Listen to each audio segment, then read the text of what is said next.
మీ ఎలాంటి వ్యాపార ప్రకటనలకైనా వెంటనే మా ఛానల్ సంప్రదించండి. ప్రస్తుతం మనతో పాటు ప్రముఖ ఆధ్యాత్మికవేత్త జ్యోతిషరత్న జ్యోతిష సామ్రాట్ చింతా రుక్మాన్ గదరావు గారు మనతో ఉన్నారు. మాతృదేవోభవ పితృదేవోభవ ఆచార్య దేవోభవ. ఓం నమో మాందేశ్వరాయ నమః. గురుగారు, 2026 జనవరి మాసం విశేషంగా సింహరాశి వాళ్ళకి ఏ విధంగా ఉండబోతుంది? వీళ్ళు ఎటువంటి జాగ్రత్తలు తీసుకోవాలి ఈ మాసం?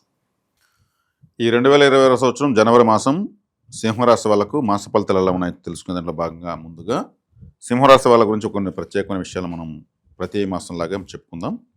సింహరాశిలోనే సూర్యుడు అంటే రాశ్యాధిపతి రాశిలో ఉండగా పుట్టిన వాళ్ళు ఎలా ఉంటుంది అనేటువంటి విషయాన్ని మాట్లాడుకుందాం. అంటే వీళ్ళు ఉన్న చోటికి అన్నీ రావాలని ప్రయత్నిస్తారు. వీళ్ళన్న చోటికి అన్నీ రావాలి. అధికారం కానీ, ఇంకేదన్నా అన్నం కానీ, అదృష్టం కానీ నా దగ్గర రప్పించుకుంటా. ఏదైనా సరే నేను నా దగ్గర రావాల్సిందే. నేను ఒకదానికి వస్తుంది, నేను వెళ్ళను, నాకు రావాల్సింది నాకు వస్తుంది, రావాలి అంతే అనేటువంటి లక్ష్యాన్ని కలిగి ఉంటారు. అలా రప్పించుకుంటారు కూడా. ఇప్పుడు ఉన్న చోటుకన్నా రప్పించుకున్న ఎవరు? రాజకీయ నాయకులే. పదవి వచ్చిందనుకో ఫోన్ కొడతారు, ఎవరైనా వస్తారు, పోలీసులు వస్తారు, కలెక్టర్లు వస్తారు, అధికారులు వస్తారు, అందరూ వచ్చి వీళ్ళు వాళ్ళ దగ్గర పోరు. అంటే అధికార దర్పాన్ని ప్రదర్శించే వాళ్ళు, అన్నీ 64 కళలు అనవరణ యోగాలు అనుభవించేటువంటి వాళ్ళు సింహరాశిలో రవి ఉండగా పుట్టిన వాళ్ళు. ఇది వీళ్ళకు ఒక అదృష్టంగా చెప్పచ్చు. ఇది ఒక యోగమే. రవిగ్రహము తన స్వస్థానంలో ఉండడం అది వీళ్ళకి ఒక ప్రత్యేకత. దాన్ని వీళ్ళు ఎంజాయ్ చేస్తారు. అదేవిధంగా పొగడ్తలకు పడిపోయి ఏమారిపోతారు. అది చాలా చాలా డేంజరస్. వీళ్ళకు చూసుకోవాల్సి వస్తుంది. తర్వాత ఈ మాసం వీళ్ళకి ఎలా ఉంది అంటే, ఈ సింహరాశికి 6వ స్థానంలో 5-6 స్థానాల మీద రవిగ్రహం ఉంది. 5-6 స్థానాలు ఉన్నప్పుడు ఏమవుతుంది? 6వ ఇంట్లో రవిగ్రహం మంచిదే. ఇంకా రాశాధిపతి 5వ స్థానంలోనూ మంచిదే. ఇంకా 7వ స్థానంలోకి నెక్స్ట్ మంత్ వెళ్తాడు ఆయన, ఫిబ్రవరిలో. ఆడ గ్రహణం సంబంధం జరుగుతుంది, అది అప్పుడు విషయము. ఇంకా 5-6 స్థానంలో రవిగ్రహం మంచిదే. కుజుడు మంచివాడే. అంటే కుజుడు 4-9 స్థానాలకు అధిపతి, అంటే కేంద్ర కోణాధిపతి. ఇది మంచిదే.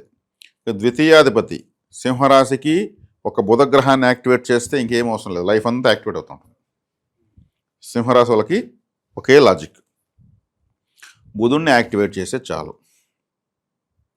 బుధుడు ఎందుకు యాక్టివేట్ చేసే సింహరాశికి ఎప్పుడు లైఫ్ టైం బాగుంటుంది? ఏలినాటి శని ఉన్నాయి, అష్టమ శని ఉన్నాయి, అర్ధాష్టమ శని ఉన్నాయి, ఇంకొక దశ బాగలేకపోయినా ఏదన్నా ఉన్నాయి. ఒక బుధగ్రహాన్ని యాక్టివేట్ చేస్తూ ఉంటే చాలు లైఫ్ అంతా. బుధుడు ద్వితీయాధిపతి, లాభాధిపతి. ద్వితీయం అంటే డబ్బులు, డైలీ వచ్చే ఇన్కము, దాంట్లో మిగిలే లాభాలు, దానికి అధిపతి బుధుడు. మరి బుధుని యాక్టివేట్ చేసుకుంటే ఏం చేయాలి? మహావిష్ణు ఆలయానికి వెళ్తూ ఉంటే చాలు. ఎక్కువగా విష్ణు సహస్రనామాలు వింటూ ఉంటే చాలు. విష్ణు సహస్రనామం వింటూ ఉంటే చాలు, వీళ్ళు ఆటోమేటిక్గా డెవలప్ అవుతూనే ఉంటారు. మహావిష్ణు ఆలయాలు ఎక్కువ సందర్శించాలి. మన మదురై తమిళనాడులో ఉంది. మదురై ప్రాంతంలో కళ్ళలగర్ అనే ఒక ఆలయం ఉంది. కళ్ళలగర్ మహావిష్ణు ఆలయం. ఆలయం రేవతి నక్షత్రానికి యాక్టివేషన్ నక్షత్రం టెంపుల్. ఆ టెంపుల్కి వెళ్ళి రావచ్చు. తిరుమలకు వెళ్ళి రావచ్చు. ఇంకా అనంత పద్మనాభ స్వామి, ఇంకా ఎక్కడో ఎన్నెన్నో మహావిష్ణు ఆలయాలు ఉంటాయి. బద్రీనాథ్, మనకు దగ్గరలో ఉన్న ఆలయాలకు వెళ్ళి రావచ్చు. దూరంగా ఉన్న ఆలయాలకు పోయి వచ్చేస్తామని వెళ్ళి రావచ్చు. బుధుడు యాక్టివేట్ చేయాలంతే. ఇంకా వీళ్ళకు రాశి ఫలితాలు అవసరం లేదు, ఇంకో ఫలితం అవసరం లేదు, లైఫ్ యాక్టివేట్ అవుతుంటుంది.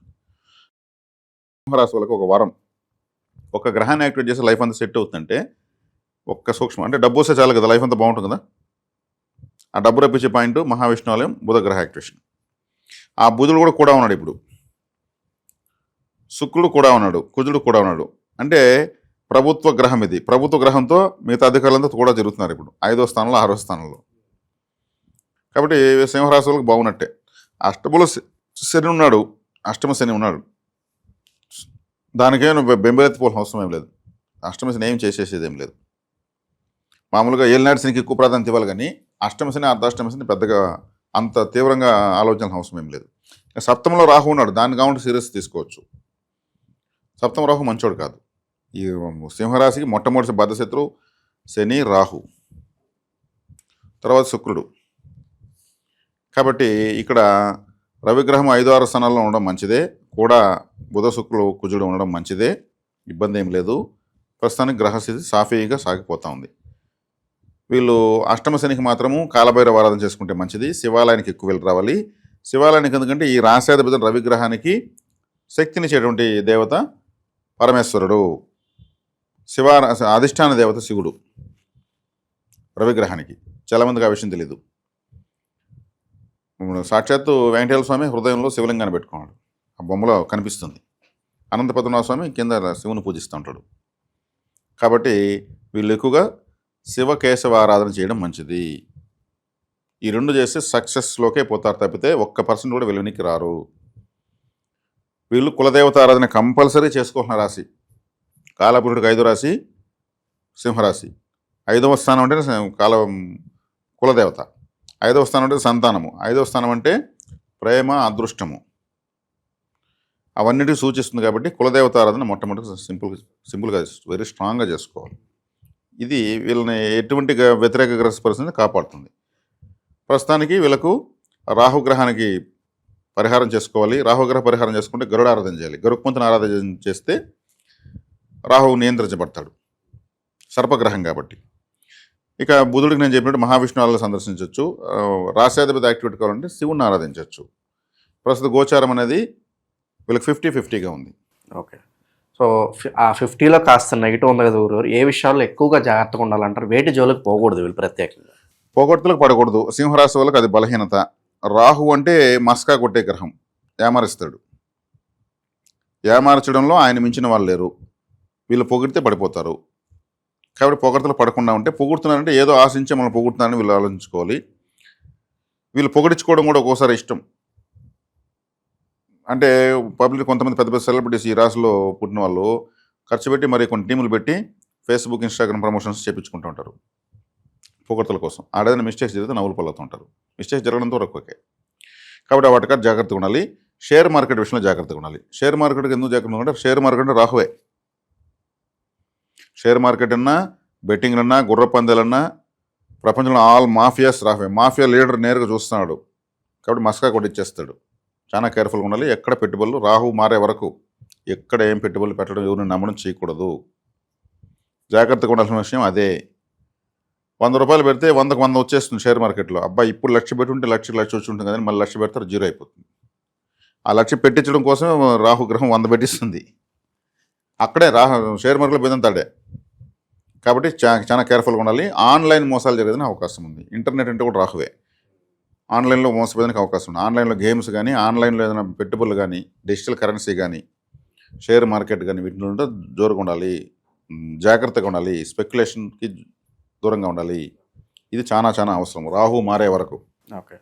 అలాగే ప్రేమ వ్యవహారాలు కావచ్చు, బెడ్ కంఫర్ట్స్ కావచ్చు, ప్రస్తుతానికి ఏ విధంగా ఉన్నాయి? అంత కంఫర్ట్గా లేవు. లగ్నంలో కేతు ఉన్నాడు. వీళ్ళ రాష్ట్రంలో కేతు ఉన్నాడు. కేతు తల్లలేని గ్రహము, వైరాగ్యం ఎక్కువ ఉంటుంది. ఇప్పుడు తీర్థయాత్రలు చేయడం చేయొచ్చు. 7వ స్థానం అంటే జీవిత భాగస్వామ్య ప్లేస్లో రాహు ఉన్నాడు. అక్కడ ఏమవుతుంది? రాహు ఉన్నప్పుడు రాహు అంత మంచోడు కాదు. వీళ్ళ రాశికి ఎక్కడున్న రాహు డేంజరే. ఎందుకంటే ఆ రాహువు 2గా తెగిపోవడానికి, విడిపోవడానికి కారణం రవిచంద్రులే, వాళ్ళ ఖండించబడ్డానికి. అందువల్ల వీళ్ళని పగబడేశారు. రాహు నేరుగా రాశిని చూస్తున్నప్పుడు ఏమవుతుంది? అది గత సంవత్సరం గ్రహణం వేరే జరిగింది. ఆ గ్రహణం వీళ్ళకి మంచిది కాదు. మళ్ళీ గ్రహణం ఉంది. ఫిబ్రవరి మాసంలో రవిగ్రహం పోయి టచ్ అవుతున్నాడు. అది వేరే దేశాల్లో కనిపిస్తుంది. కాబట్టి రాహు ఉన్నప్పుడు జీవిత భాగస్వామి అనే విషయంలో డిస్ప్యూట్స్ తీసుకొచ్చేస్తాడు. కేర్ఫుల్గా ఉండాలి. ఇన్వెస్ట్మెంట్స్ పరంగా ఏమన్నా జాగ్రత్తలు చెప్తారు వీళ్ళకి ఏదన్నా? ఇన్వెస్ట్మెంట్ పరంగా జాగ్రత్త అంటే షేర్ మార్కెట్ పెట్టకూడదని చెప్పాను, డిజిటల్ కరెన్సీలో పెట్టకూడదని చెప్పాను, ఇంకా బెట్టింగ్లు ఇట్లాంటి వాటికి ఆన్లైన్ పెట్టుబడులకు పోకూడదని చెప్పాను. ఇతరతో వేరే విధంగా కావాలి చూసుకోవచ్చు. ఇంకా వివాహ ప్రయత్నాలు గురుగారు సఫలీకృతం అవుతాయి అంటారు? వివాహ ప్రయత్నాలు సఫలీకృతం అవుతుంటే వ్యక్తిగత జాతకంలో ఏదైనా గొప్ప గ్రహస్థితి ఉన్నప్పుడు వర్కౌట్ అవుతుంది. కానీ సప్తమ స్థానంలో రాహు ఉన్నప్పుడు అంత కంఫర్ట్గా ఏం కాదు. ఆయన శుభగ్రహం కాదు, నైసర్గిక పాపగ్రహము. ఈ రాశికి అత్యంత శత్రువు. కాబట్టి ఆల్రెడీ పెళ్లి చేసుకున్న వాళ్ళ జీవితాల్లో కూడా కొన్ని డిస్టర్బెన్సెస్ వస్తాయి. రాహు అంటే అనుమానం, అనుమానంగా చూసే చూపులు, అనుమానంగా చూసే ఆలోచనలు, ప్రవర్తనలు, ఇల్లీగల్ కాంటాక్ట్స్, అట్లాంటి వేదన ఉన్న వాళ్ళకైతే ఇప్పుడు తలకాయ నొప్పులు వస్తాయి. 50-50గా ఉందనుకున్నాము. కాస్త మరి అనుకూలంగా ఉండాలంటే ఎటువంటి పరిహారాలు, దైవారాధనలు ఇంకా విశేషంగా బాగుంటాయి అంటారు వీళ్ళకి? పరిహరాల దైవారాధన అంటే వీళ్ళకు కులదేవత అనేటువంటి పాయింట్లో మనం చెప్పుకొని వచ్చాం. కులదేవత అంటే 5వ రాశి, మేషం నుంచి 5వ రాశి, 5వ స్థానమే కులదేవత. ఎవరికైనా వాళ్ళ రాశి నుంచి 5వ స్థానము కులదేవతను సూచిస్తుంది. ఇది డైరెక్ట్గా కాలపుటికి 5వ స్థానం అయింది కాబట్టి కులదేవత ఆరాధన వీళ్ళు విశేషంగా చేసుకోవాలి. దశ బాగున్నా చేసుకోవాలి, దశ బాగాలేకపోయినా చేసుకోవాలి, జాతకం ఉన్నా చేసుకోవాలి, జాతకం లేకపోయినా చేసుకోవాలి. కాబట్టి మనము కులదేవత ఆరాధనకు వీళ్ళకు శంగాలి అనేటువంటి ఈ కర్రలు మనం సపోర్ట్ చేస్తున్నాము. ఈ శంగాలి కర్రలు 3 సైజుల్లో ఉంటాయి. ఇది తెప్పించుకుని పెట్టుకుని చాలు. ఇదేం సంవత్సరం కొనే పని లేదు. ఒకసారి తీసేస్తే తరతరాలకు ఉండిపోతుంది. కులదేవత తెలియని వాళ్ళు, అది కూడా తెలిసిన వాళ్ళైతే పర్లేదు, వాళ్ళకి అవసరం లేదు. తెలియని వాళ్ళే ఎక్కువ ఉన్నారు కాబట్టి ఒక సొల్యూషన్ తీసుకొచ్చాము. ఈ కులదేవత దీన్ని చేసుకోవచ్చు. అదేవిధంగా 7వ స్థానంలో రాహుగ్రహం ఉంది, జన్మస్థానంలో కేతు ఉన్నాడు. సర్పగ్రహాలతో రాశి ప్రభావితం కావించబడుతుంది. కాబట్టి అభయహస్త కరుంగలి గరుడ విగ్రహం ఇది, ప్రాణపశి చేసిన విగ్రహం ఇది. గరుకుమంతుల వారు సర్పదోషాన్ని శాశ్వతంగా నిర్మూలిస్తాడు. ఈ విగ్రహాన్ని అభిషేకం చేసి ఆ నీళ్లు తాగడము, బెడ్ పైన చల్లుకోవడం, ఇంటి పైన చల్లుకోవడం, వెహికల్స్ పైన చల్లుకోవడం ఇలాంటివి చేసుకోవచ్చు. డ్రై ఫ్రూట్స్ నైవేద్యం పెట్టి మేము దీనికి సంబంధించినటువంటి పూజా విధాన పుస్తకం కూడా ఇవ్వడం జరుగుతుంది. ఇది చాలా ఇంపార్టెంట్ ఇప్పుడు వీళ్ళకు. ఇంకోటి ఏమంటే ఈ విగ్రహాన్ని అభిషేకం చేసి ఆ నీళ్ళు ఇల్లంతా చల్లడం వల్ల కూడా బ్లాక్ మ్యాజిక్స్ ఎఫెక్ట్ ఉంటూ కూడా పోతుంది. అంత విశేషమైన శక్తి ఉంది గరుడ శక్తి. కాబట్టి ఇది చాలా సింహరాశి వాళ్ళకు తీసుకోవచ్చు. కొనుక్కోగలిగిన వాళ్ళు కొనుక్కోండి, అనవసరంగా రిస్క్ ఎత్తుకోవద్దండి. తీసుకోగలిగిన వాళ్ళు చేసుకోవచ్చు. అదేవిధంగా ఇంకోటి ఏమంటే ఇది కమండలం. ఇది సింహరాశి వాళ్ళకని కాదు, అన్ని రాశుల వాళ్ళకు, సాధన చేసే వాళ్ళకు కరుంగలి వుడ్లో కమండలం ఇలా పెట్టి తపస్సు చేసుకోవాల్సిన వాళ్ళకు, ఇటువైపు ఇలా పెట్టి చేసుకోవాల్సిన వాళ్ళకు ఆసక్తి ఉన్న ఈ కరుంగలి కమండలాన్ని తీసుకోవచ్చు. ఇది కూడా మనమే మొట్టమొదటిసారిగా కరుంగలి వుడ్లో అందిస్తున్నాం. కాబట్టి ఇది కూడా కులదేవత శక్తిని అందిస్తుంది.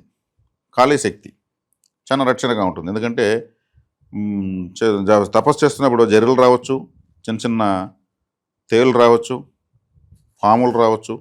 ఇటువంటిది కర్ర పెట్టుకోవడం వల్ల అవి డైవర్ట్ అవుతాయి దూరంగానే సాధన చేసేటప్పుడు. బల్లులు కూడా ఎత్తున పడుతుంటాయి, ఒక్కోసారి మనం ఉలికి పడతాం.